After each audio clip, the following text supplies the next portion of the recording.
Hi guys, I'm here again. As I said before, let's remember the present perfect.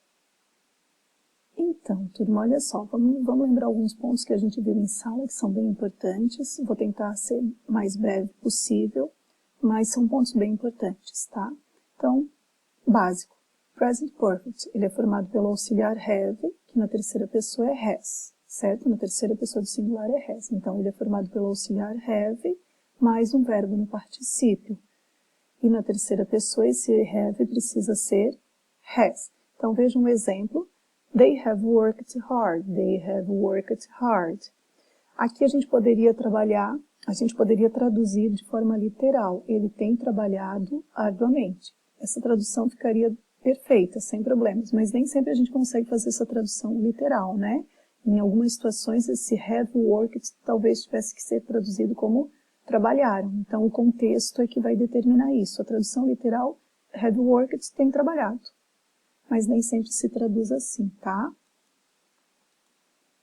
Aqui eu coloquei algumas situações que a gente usa o present perfect. Depois vocês podem pausar o vídeo, reler com calma, mas eu vou só dar uma resumida nisso, né? Então, o present perfect normalmente indica uma situação que começou no passado e permanece até hoje, ou começou no passado e teve uma duração mais longa, né? Então, essa é a forma mais comum, mas aqui está especificado, mais detalhado, e a gente viu em sala, né? Então, não vou me estender muito. Depois, vocês conseguem pausar e ler, tirar as dúvidas se precisarem, né? A gente retoma isso se necessário. Aqui eu coloquei o que eu já havia explicado para vocês, usamos o auxiliar have, que tem a variação has para a terceira pessoa do singular. Então, have se usa para I, you, we e they, e has para he, she ou it. E depois vai precisar de um verbo no particípio. Esse verbo pode terminar com ed, se ele for um verbo regular. Então, ele termina com ed, como acontece no simple past. E caso ele seja um verbo irregular, ele não vai receber o ed. Ele vai ser um verbo da terceira coluna da tabela dos verbos irregulares, certo? Então, aqui tem dois exemplos. They have danced. They have danced. Eu usei have porque era they. E danced porque ele é um verbo regular, terminou com ed. Depois tem she has written. She has written. She has. Has. Porque o sujeito é she. Não pude acrescentar o ed, porque o verbo write é um verbo irregular, desculpem. Então, o particípio dele é written. Então, são dois exemplos. They have danced e she has written. Aqui tem algumas frases como exemplo. São frases nas formas afirmativa, negativa e interrogativa, certo? Na forma afirmativa, I have lived here since 2002, ou she has eaten at the restaurant many times. Entre parênteses, eu botei a forma contrata, que é muito comum, principalmente nos textos mais informais, tá? Tanto faz, ambas são corretas, só que a forma contrata, ela é mais informal. Na negação, o auxiliar já está presente na nossa frase, né? Então não precisamos de outro auxiliar, a gente só coloca o not no lado do verbo auxiliar. Então, a frase que era you have lived, ficou you have not, ou you haven't. Novamente, pode ser a forma contrata. You haven't lived here since 2002. She has not, ou she hasn't eaten at the restaurant many times. Na forma interrogativa, como todo o processo de formação da interrogação no inglês, o verbo auxiliar vai para frente. Como o auxiliar do present perfect é o have, nós colocamos o have na frente do sujeito. Então, a frase que era you have, ficou have you.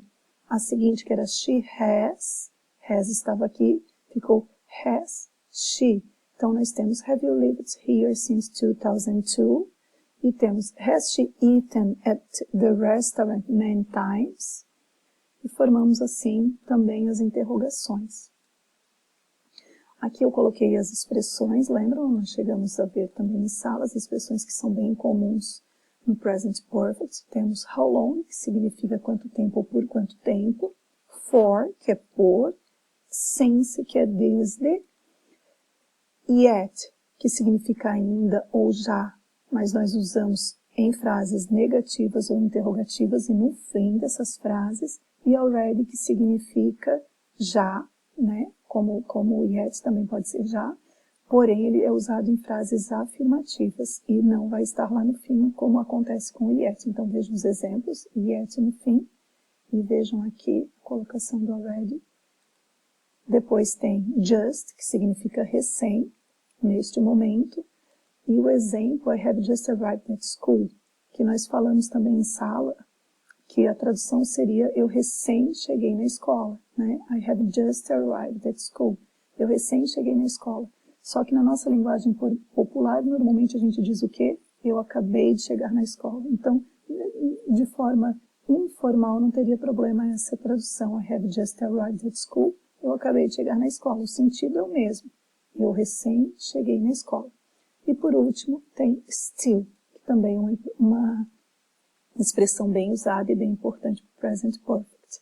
Aqui são as atividades que eu havia dito para vocês. Então, não vou ler todas as atividades, só vou explicar rapidamente. Essas frases, elas estão aqui faltando a colocação verbal, então eu peço que vocês completem com os verbos que eu coloquei no final no present perfect, e vocês vão precisar do verbo que está aqui, mais o verbo auxiliar, não esqueçam disso, e esse verbo precisa ser mudado para o particípio. Sublinhei os verbos regulares para ajudar vocês. Então, façam no caderno para depois conferir o gabarito. A atividade número 2, eu peço que vocês traduzam essas frases.